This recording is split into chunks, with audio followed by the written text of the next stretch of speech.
안녕하세요. 토요미스테리 디바제식합니다. 영화를 만들 때는 관객이 보다 몰입을 하고 흥미를 느낄 수 있게 시나리오를 써야 흥행이 잘 되죠. 그러다 보니 현실에서는 도저히 일어나기 힘든 일들이 영화화되고 있습니다. 하지만 때로는 현실이 더 영화 같을 때가 있죠. 오늘 소개할 사건은 실화를 바탕으로 영화까지 만들어졌지만 그렇다 해도 너무 비현실적인 거 아닌가라는 생각이 들 만큼 충격적인 일본의 탈옥 사건입니다. 홋카이도에 있는 아바라시 감옥박물관인데요. 이곳은 한때 악명 높은 감옥이었지만 현재는 박물관으로 운영 중입니다.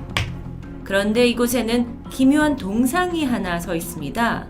바로 천장 얇은 선 위에 매달려 있는 이런 모형인데 동상의 실제 주인공은 시라토리 요시에.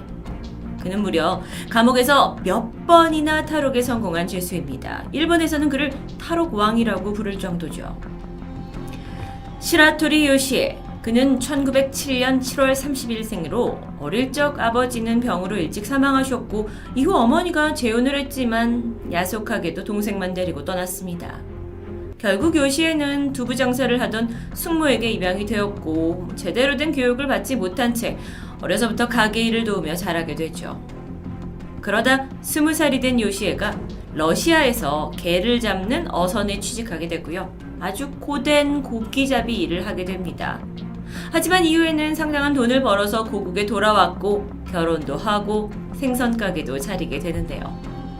마침 그 시기에 일본 경기가 좋지 않았습니다. 그러다 보니 가게는 오래 버티지 못하고 망해버렸죠. 그렇게 인생이 뜻대로 풀리지 않아서 절망하던 어느 날 도박에 빠져버립니다. 누구나 그렇듯 점점 돈을 잃어가자 이성을 잃었고 절도에 눈을 돌리게 됩니다. 이건 다 도박 자금을 만들려는 목적이었죠.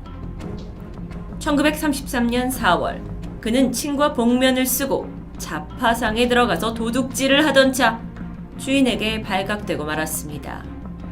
몸싸움이 났고 가까스로 도망을 가던 중에 그의 친구가 가게 주인을 칼로 찔러서 살인을 저지르고 말하는데요. 요시에는 도주에 성공해서 이후에 숨어서 살아가던 중 2년 만에 같이 범행을 저지른 친구가 잡혔다는 것을 신문을 통해 알게 되었고요. 고민 끝에 본인도 자수를 결심합니다. 하지만 경찰은 그에게도 살인죄를 물었어요.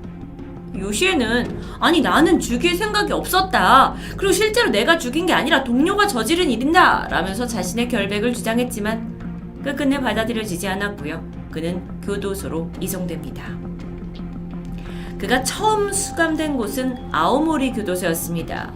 그런데 아무리 범인이라지만 교도소 내에서 사람다운 대우를 전혀 받을 수 없었어요. 그러다 보니 어느 날 여길 벗어나야겠다는 큰 결심을 하게 됩니다. 이 감옥에서 독방 생활을 하고 있었는데요. 하루의 대부분을 좁은 공간에 갇혀 있어야 했고 또 오직 오물을, 그러니까 화장실 보고 나서의 오물을 버리러 갈 때만 나갈 수 있었다고 합니다. 그런데 이때 그는 기회를 놓치지 않고 밖에 나갈 수 있을 때마다 주위 상황을 매의 눈으로 관찰하면서 전체적인 구조를 파악해갑니다. 그러다가 우연히 철사 하나를 손에 넣게 돼요.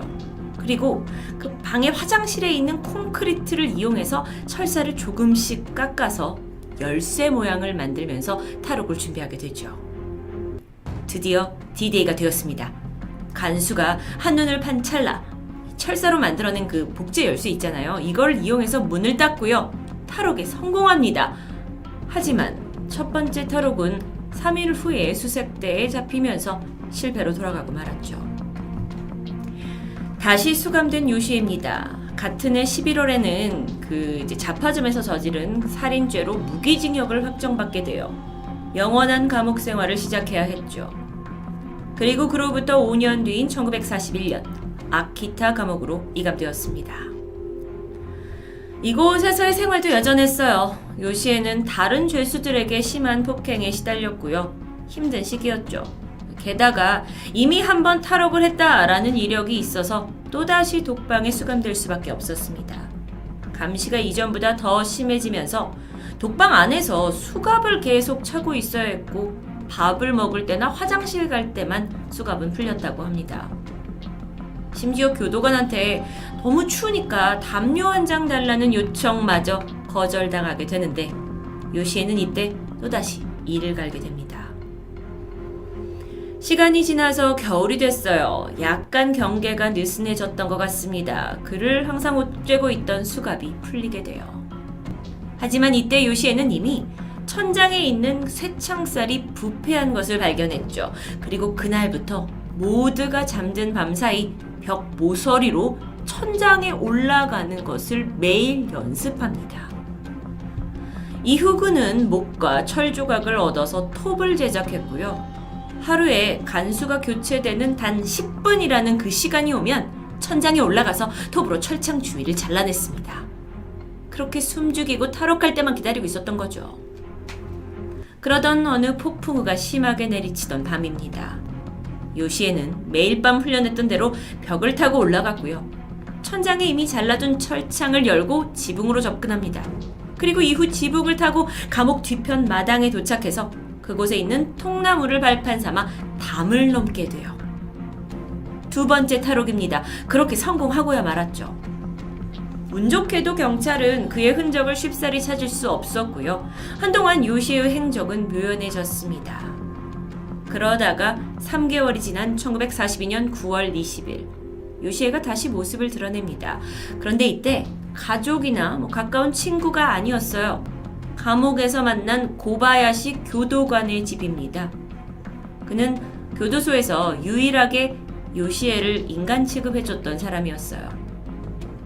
자, 요시에와 마주친 고바야시. 두 사람 사이에 어떤 일이 있었는지 모르겠지만 어쩐 일인지 그는 바로 신고를 하지 않았고요. 일단 그를 집으로 들여서 따뜻한 차와 고구마를 대접합니다. 어쩌면 요시에게는 처음 느껴보는 따뜻한 정이었을까요? 곧이어 그가 눈물을 보이더니 펑펑 울기 시작했고 바로 다음날 자수를 스스로 했습니다.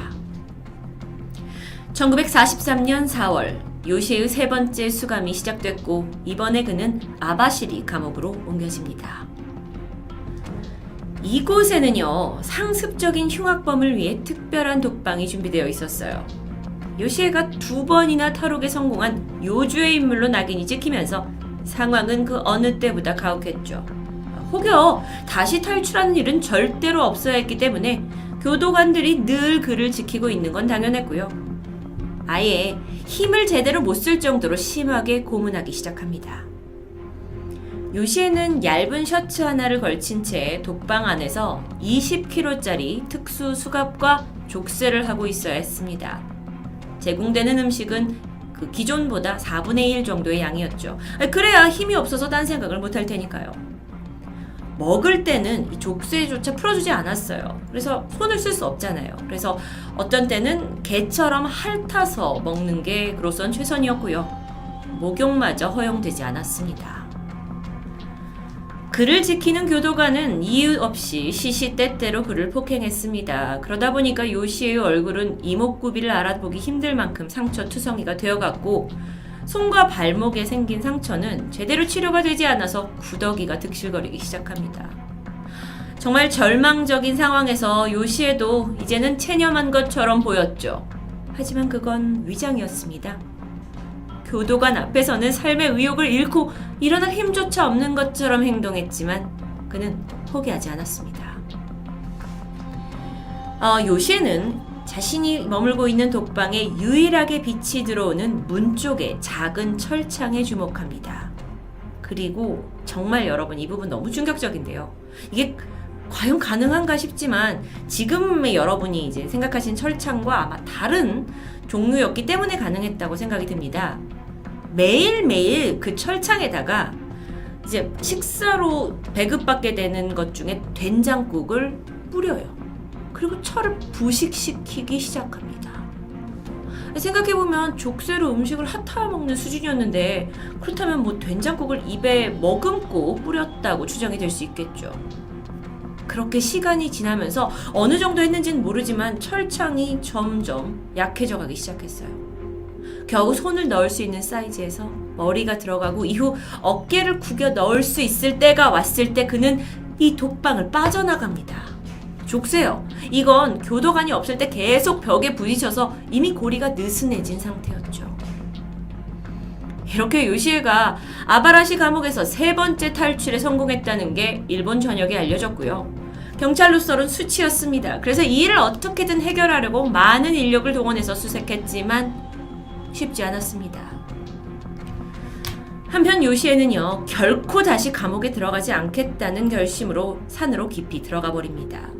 그곳에서 약 2년을 버텼고요. 세상과 완전히 단절한 채 살다 보니 밖에서 전쟁이 끝났다는 것조차 1년 뒤에 알게 됐죠. 그리고 드디어 1946년 8월 산에서 내려와요. 삿포로로 향하게 됩니다. 그런데 정말 허무하게도 밭을 지나던 중에 도둑으로 오인을 받았고요. 농부가 쫓아와서 그를 막 나무 막대기로 폭행하게 되자 참지 못한 요시에가 그를 살해하게 됐고 그 길로 다시 체포됩니다. 지금까지 2번의 살인, 3번의 탈옥. 이미 요시에는 일본 최악의 범죄자로 낙인 찍히면서 재판에서 결국 사형 판결을 받습니다. 1947년 4월 4번째 감옥인 삿포로 감옥에 수감되죠. 이번 교도소는요, 24시간 전혀 틈을 주지 않았습니다. 연중 무휴로 요시에를 철저하게 모니터링했죠. 그런데 누굽니까? 탈옥왕 아니겠습니까? 이 감옥의 약점이 바닥이라는 걸 눈치챘습니다. 그리고 오랜 시간 손톱과 작은 금속으로 바닥을 파내려갔어요. 그리고 또다시 탈옥에 성공합니다. 정말 탈옥 왕을 넘어서 탈옥의 귀재라고 불려도 될 것 같은데요. 이후 그는 이곳저곳 산을 떠돌아다니면서 근근히 도둑질을 했고 먹고 살았습니다. 그런데 그러던 어느 날 아주 우연히 경찰관을 마주치게 돼요. 경찰은 그가 누군지 알아보진 못했는데요. 경찰이 요시에게 담배를 건네면서 따뜻한 모습을 보이는 순간 여기서 요시의 마음이 힘없이 무너졌습니다. 그에게 경찰이란 항상 난폭하고 자신을 인간 이하로 취급하던 사람이었는데 이런 인간적인 면을 보게 되자 마음이 움직였던 겁니다. 그리고 그는 경찰에게 말합니다. 사실은 제가 시라토리 요시에입니다. 저를 체포해주세요. 그렇게 자수해서 다시 체포가 된 이후 여론이 생각보다 냉혹하지 않았습니다. 사형은 너무하지 않냐라는 주장이 받아들여졌고요. 결국 그는 20년형으로 감형까지 받습니다. 어쨌든 또다시 감옥에 갇히게 된 요시에가 또 탈옥을 생각했을까요? 아니요. 이번에는 최소한의 인권이 보장되는 감옥 생활을 했고요. 결국 그는 형량을 다 채우고 출소하게 됩니다. 요시에를 알고 있던 교도소 관계자들은 그에 대해서 이런 말을 했어요. 요시에는 의리 있는 사람이었다. 받은 은혜는 결코 잊지 않았는데 문제는 자신을 공격하는 사람에게는 그만큼 돌려주는 사람이다.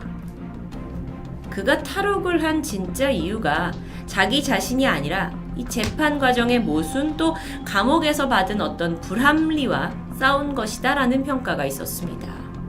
실제로 그의 탈옥이 계기가 되어서 일본 내 교도소에서 수감자들에 대한 전반적인 처우가 전과는 달라졌다는 일화도 전해지고 있죠. 아니, 도대체 어떻게 이렇게 탈옥을 잘했냐, 4번이나 했냐 라는 질문에 요시에가 이렇게 말했어요. 어차피 사람이 만든 것이기 때문에 사람이 나가지 못할 리 없다고요. 뭐 약간 일리가 있는 말인 것 같기도 한데요. 그래도 보면 3m가 넘는 담벼락을 이렇게 넘었다라는 거, 일단 몸을 최대한 작게 만들려고 막 자기 관절을 구부렸다. 이건 굉장한 유연성이잖아요. 그리고 120km 되는 거리를 하루에 달렸다라는 걸 봤을 때 분명 그에게는 좀 남다른 신체 능력이 있다고 볼 수 있을 것 같습니다. 게다가 비상한 관찰력, 지능이 있었기에 4번이나 탈옥이 가능했던 건 아닐까요? 출소 후 요시에는 건설 현장에서 생활비도 벌고 성실히 살아갑니다. 그러다 1978년 2월 24일 세상을 떠나게 되죠. 그의 나이 71세였습니다. 4번의 탈옥 스토리는요, 일본에서 레전드로 불리면서 감옥 시스템과 죄수의 인권까지 향상시킨 시라토리 요시의 이야기로 남게 되었습니다. 탈옥수의 이야기는 예전에도 토요미스테리에서 다룬 적이 있는데 종종 영웅담처럼 전해지는 경우가 있습니다. 영화로 제작되는 경우도 많죠. 실제 이 이야기도 일본에서 제작이 되었고요.